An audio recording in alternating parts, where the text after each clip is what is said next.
Welcome back to my channel. Today I'm going to show you, I've had a few comments on my videos saying that a lot of my landscapes are dreamlike. So today's video I wanted to go over some of the techniques that I use in order to get this dreamy-like watercolor, this dreamy-like landscape. So there's a few really good techniques I want to show you. So what I want to do in this video is just show you some of the things that I do that can help you create this nice atmospheric watercolor. And by the way, if you're new to my channel, then you can check out, I do have quite a lot of beginner friendly watercolor paintings, so you can check that out on my playlists. I post weekly videos, mostly on a Monday. If you don't want to miss out any of my videos, hit the notification bell and you'll be notified every time I upload a new video. Please do watch to the end. So thank you for being here. And if you want to try this painting yourself, you're more than free to do so. I try and make it as short as possible and as informative as I can, so that you can follow along, and if you do want to paint this yourself, then you can go ahead. So that said, let's get straight to the painting.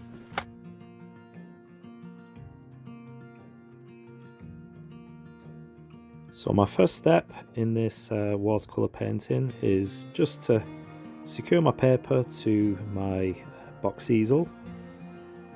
So I'm using regular decorator's masking tape, quite straightforward, just to get that nice crisp border around the painting. It really does help to just show the painting itself if you want to get those framed. If you want to pop in a mount or a frame, then this is a really good way of seeing how your work would look in a frame. So just going ahead, making sure there's no gaps within the tape, just firmly going along each edge, making sure that that's nicely sealed. And then I've got my palette. This is I'm using M. Graham's paints. So just squeezing out a bit of lemon, yellow ochre, a bit of Van Dyke brown, and some cerulean blue. Now these are the brushes that I usually use. As you can see, 1-inch Hake. I just love the tip on this. And then a sort of medium squirrel mop brush, and then a smaller Isobe mop brush. And I don't know which brush this is because I've used it that much that the sort of writing on the barrels come off. And then a number 2 liner brush, which I may do towards the end of the painting. And then if I do need some finer details, then I've got this small brush as well. And it is handy to have a little mister bottle, so if you want to do your skies or any large washes, you can just spray it along the top of the paper for the sky. I may use this one today, I may not, but we'll see. I will use my Hake brush to begin.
There are a few ways of popping the sky in your watercolour, but for this one today I just popped in some patches of blue, and then around the edges just went along with some clean water and sort of spread that around to make clouds.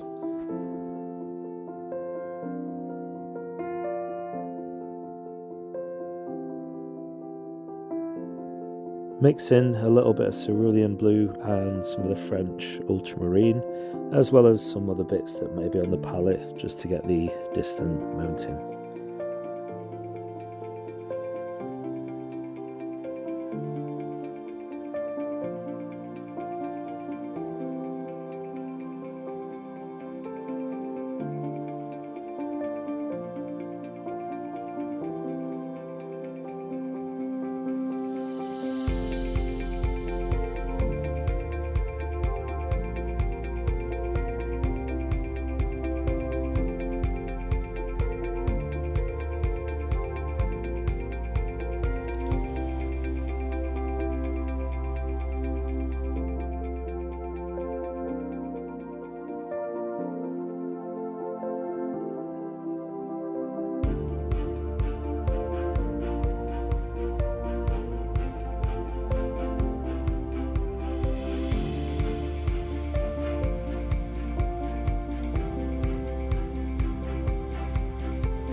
I think I failed to mention the paper that I'm using for this painting.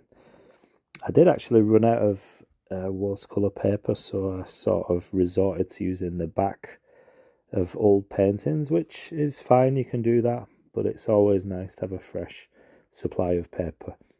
So I ordered some, this is Fabriano artistico paper, which is a cold press, £140, and it comes in 11 by 15. And I also got some hot press arch paper. Which one do you prefer? Which one do you prefer, hot press or cold press paper? Can you leave the comments in the comment section? Let me know which one you prefer, any brands which you prefer to use. I think I do prefer really the cold press, but I think it's nice to have a little change and see what you can do with different surfaces as well. I have tried rough paper as well, so it's good for different things, good for texture, things like that. And I do want to try and do some more pencil work. So maybe hot press paper is good for just pencil work. Let me know in the comments if that's so. So it's a smoother surface, so maybe I can get some fine pencil details. So back to the painting, you can see just adding some trees in the sort of mid distance, and this is done wet in wet, and you can see the sort of dreamy like landscape beginning to emerge. It's sort of soft and fuzzy, and I really like this sort of painting. I wasn't really aware that these were sort of happening, and I think a long time I did wonder what my painting style was, and I'm sure a lot of you sort of wonder what style you've got.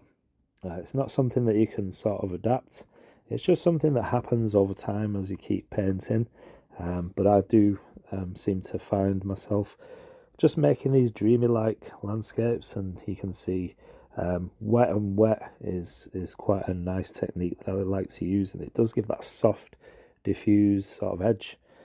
So more so for distance, if you sort of chop your landscape into 3 parts, you've got your distance, and then you've got the sort of mid sort of distance, and then the foreground. So as you come down the paper, as you work your way to the foreground, you want to become a bit more saturated with the colours, a bit stronger and a bit more defined. But certainly in the distance, you want that softer sort of hazy look. And it just, for me, this really does give that dreamy like sort of texture, this dreamy like look towards it. Let me know what you think. Let me know what you think in the comment section. And if you're enjoying this video so far, then please do give me a thumbs up. It really does help the algorithm post my content to more people. And if you do have any thoughts or any questions or anything like that, just drop them in the comment section. Let me know and I will get back to you. I do like to answer those questions, or just any sort of comments. You're really welcome. Another thing also, I would like to invest in some square brushes, some flats, I think they call them, different sizes, because all my brushes are pretty much rounds. I think I do have a fan brush and a small sort of flat, but let me know what brushes you recommend. I do fancy trying something a little bit different, so drop them in the comment section. But I do really like using the Hake brushes and bigger brushes in general. It just stops you from messing with detail and going too tight. I know that's something that I used to do a long time ago, but I do find a lot of freedom in this style of painting. It does just speed things along if you're not worried about detail. You're just going in as quick as you can and not messing too much with the paint once it's down. It really does give you this nice loose, there's almost an energy to the painting itself. I think the more tight you do, the more sort of perfect you're after, and that's certainly not what I'm about.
It's always nice when you're doing watercolor just to get some of those finer details if you use pigment, fine liner, or any sort of pigment pen. So I do have a few of those, which are always nice. Like with the buildings, it's nice to just get some sharp, sort of crisp, clean edges. And then what I like about the fan brush, it's quite versatile. You can see you can add foliage. You will see shortly that I'll add some grasses to the foreground. Just using the Hake brush, using sort of quite a dry brush, but plenty of pigment on there, gives this nice textures.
You can see also how useful the liner brush is, just at getting these final details of the grasses, which started with the Hake brush. Just ruffling up the Hake brush using less water, and just gives you that nice edge of the brush. So it does nice textures for foliage. And then I just thought this first sort of hill needed a bit more darker tones adding, just to help with the background hills, to push them back into the distance. And it also gives different tones to the painting as well. So it is a nice, soft, gentle watercolor, giving that sort of dreamy impression. But I do like the way things are looking at the moment, and I just think I need to add something in the bottom sort of right hand side. So I think there's probably room for a tree or something like that, just to give a little bit more balance to the composition. So just dropping in a little bit of colour here and there as well to the darker sort of green that I've added in the first hill. So it is nice to do once the paper's wet, just to dab in a little bit of colour and let it mix with the colour that's already there. I do like to do that side by side with different colours. It does give a little bit of mixing, and it also allows the viewer's imagination or eye to sort of make the colour. If you've got a colour next to each other, then the eye can translate the colour that would sort of it would mix into if it's not fully mixed, if that makes sense. And just a quick recap of this painting.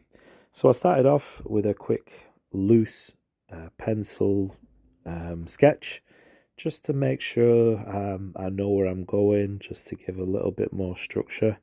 I do like to paint things freely, but if you want some more structure to your painting, then starting off with a pencil is a really good idea.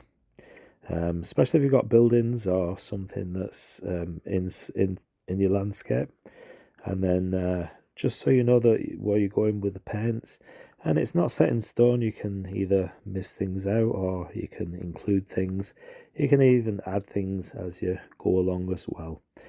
So I just thought I'd add a tree to the foreground, the right hand side, just to give balance to the scene.